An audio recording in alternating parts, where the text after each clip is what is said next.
Welcome to my channel, Puzzle Me. Hello friends, in this video we can see the interplay between our eyes and brain through optical illusions.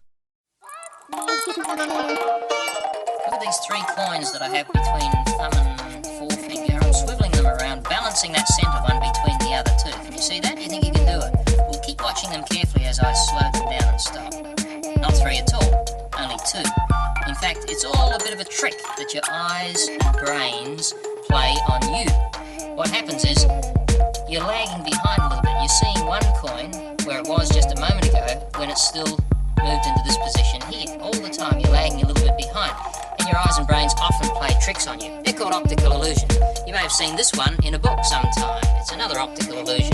If I say to you, what do you see? You say to me, oh, I see a white vase on a black background. Good. Some of you are saying, oh, I can see something else as well.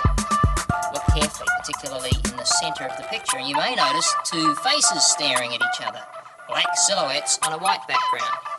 Now, can you see both of those pictures, the vase and the faces? Well, what I want you to do now is just focus on one of them. Just concentrate on the vase. Don't let yourself see the faces. Can you do that? Almost certainly not. The faces keep intruding.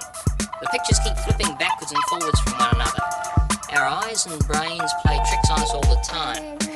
Because when you see something, you don't just see it with your eyes. It's true that your eyes form little images in the backs of them, the retinas, and then messages are sent to the brain. But the brain, in turn, is putting together with that new information illusion. Have a look at this one. What can you see? You might say, oh, I can see a woman's face. Good. Is it an old woman or a young woman? Now, if there's several of you in the room, some of you are probably saying an old woman and others saying a young woman. In fact, they're both there. Can you see them both? Maybe not. If you can see the young woman, let's first of all have a look at her. I'll come into the picture as a ghost and show you the young woman. Well, here's her hair up here. Down here, you can see her eyelash, can't you? She's looking away from the camera. There's her cheekbone here. We come down her cheek, and that's her chin. Chin comes back up here, and she has a choker around her neck in that position there. Up here, of course, is her ear. That's the young woman. You can see her? Sure. Now, what about the old woman? You think you can see her? Maybe she's just a little bit more difficult. I'll come in as a ghost again and point her out to you. This time, the old woman is looking down. This is her nose this time. There it is, quite a large nose. And it comes back up here. That's her eye. It's no longer an ear. Now it's the old woman's eye. Down here, of course, is the old woman's mouth. So the old woman is looking downwards. Did you see them both? That's another cunning optical illusion. Well, you might say, oh, these are very complicated pictures, but my eyes would never fool me. My brain would never fool me with a simple picture. What about squares on rectangles? That's fairly simple. Have a look at these two. There we have a black square on a white background and a white square on a black background.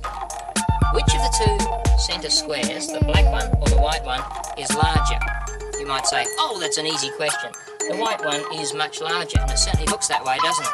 But what I can do is pick them up, they're only stuck down with a piece of glue, and I can compare them like this, and you will notice that they are exactly the same size. In fact, they're down to the millimetre the same size because I cut them out together. And yet when you look at them, you're comparing them not only with each other, but also with the backgrounds as well. What if we put some grey squares on those black and white cards? Let's see what happens then. This time I want you to not worry so much about the size of the squares, but about the colour. You have a grey here and a grey there. Which of the two greys is darker? You might say, oh, no doubt about it. That one is quite a dark grey, this one is a very light grey. But you've probably guessed it already, haven't you? If I take them off and look at them side by side, they are in fact identical greys. I cut them from the same sheet of cardboard. But when I put them in those positions, you're not only comparing the two greys, but you're also comparing them with the backgrounds. And the white background tells you this is a dark grey. Black background tells you this is a light grey. So there you have another sort of optical illusion that's all to do with contrast. Thanks for watching. Puzzle Me. Please like and subscribe for more illusions.